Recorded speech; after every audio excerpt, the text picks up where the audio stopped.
Tonight, before we begin, I invite you to become still, not because the world has become quiet, but because your spirit deserves a moment beyond the noise.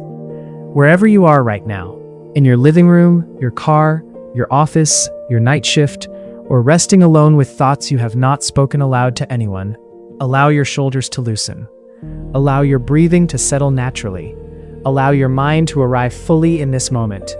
And as you continue listening, you may notice something extraordinary beginning to happen.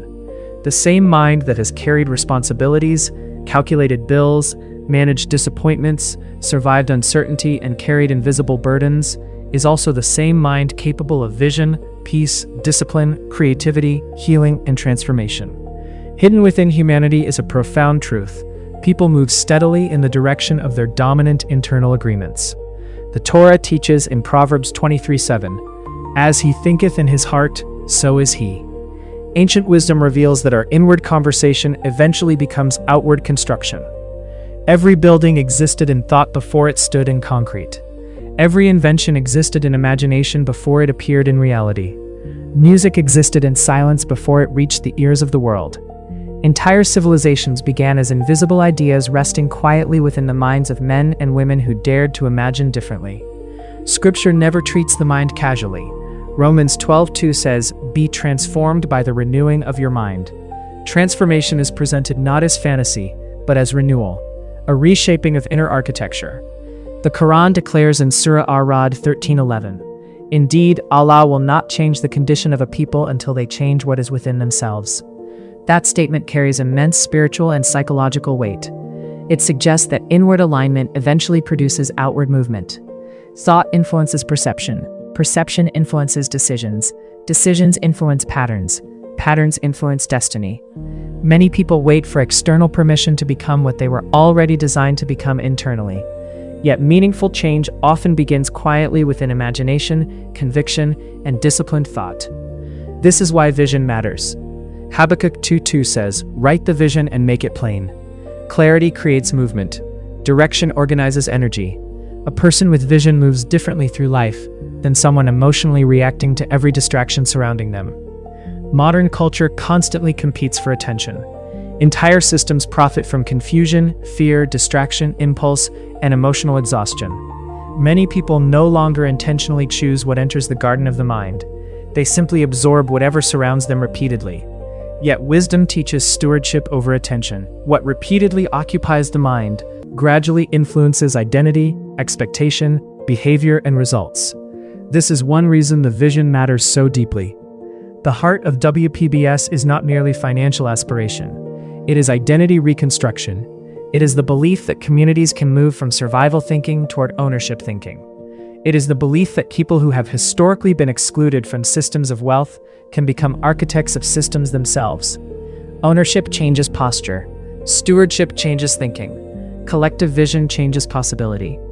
Many communities have been conditioned to consume more than they create, rent more than they own, and react more than they strategically build. Yet history demonstrates that organized people with shared vision can transform entire environments. Cooperative economics already exists throughout society. Corporations practice it. Investment firms practice it. Financial institutions practice it. WPBS simply asks what becomes possible when everyday people begin thinking collectively about ownership, infrastructure, education, business, housing, health, and generational stability. The Bible teaches in Galatians 6:7, "Whatever a man soweth, that shall he also reap." This principle extends beyond agriculture. Thought is seed. Attention is water. Repetition strengthens roots. Human beings eventually experience the harvest of what they consistently cultivate internally and externally. A fearful mind tends to search for confirmation of fear. A disciplined mind begins noticing opportunity, structure, solutions, and growth. The mind continuously responds to repeated instruction. This is why language matters. Proverbs 18:21 says, "Death and life are in the power of the tongue." Words influence emotion, expectation, physiology, relationships, and confidence.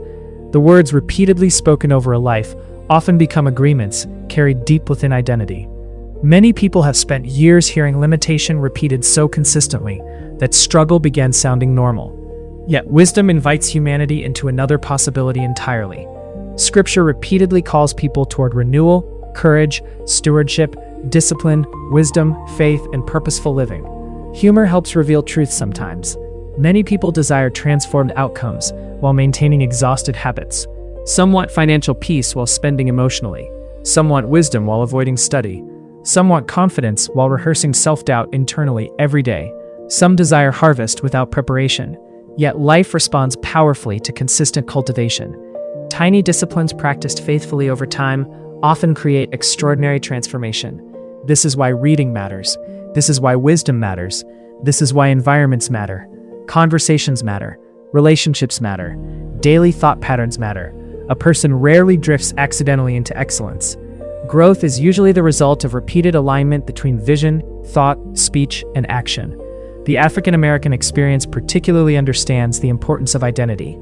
Throughout history, systems often attempted to redefine people through limitation, stereotypes, exclusion, and imposed narratives.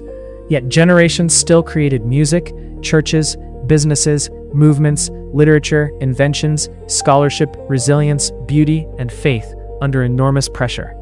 There is extraordinary power within a people who refuse to permanently internalize imposed limitation. That is why books like matter. That is why matters. That is why matters. The deeper mission is helping people reconnect with wisdom, dignity, stewardship, discipline, ownership, and possibility. As you continue listening tonight, perhaps something inside you is already becoming calmer, more focused, more hopeful. Perhaps you are beginning to remember that your future is not merely something happening to you. It is something you participate in shaping through attention, thought, discipline, wisdom, faith, learning, relationships, and consistent action. So guard your inner world carefully, feed your spirit intentionally, read wisdom regularly, speak life thoughtfully, build patiently, learn continuously, collaborate wisely, forgive quickly, rest when needed. Focus your attention on what strengthens purpose rather than what drains it. And now, as we close this special broadcast, allow yourself to breathe deeply once again. Feel your mind becoming clear. Feel your body becoming relaxed, yet energized. Feel yourself grounded, present, alert, and ready to move forward with wisdom and intention. Bring your awareness fully back into the room around you, back to your environment, back to your purpose, back to your assignments, rested, focused, empowered, ready to execute with clarity, discipline, peace, and vision. This is the Daily Wisdom Podcast. Every day, in every way, let's get a little bit better.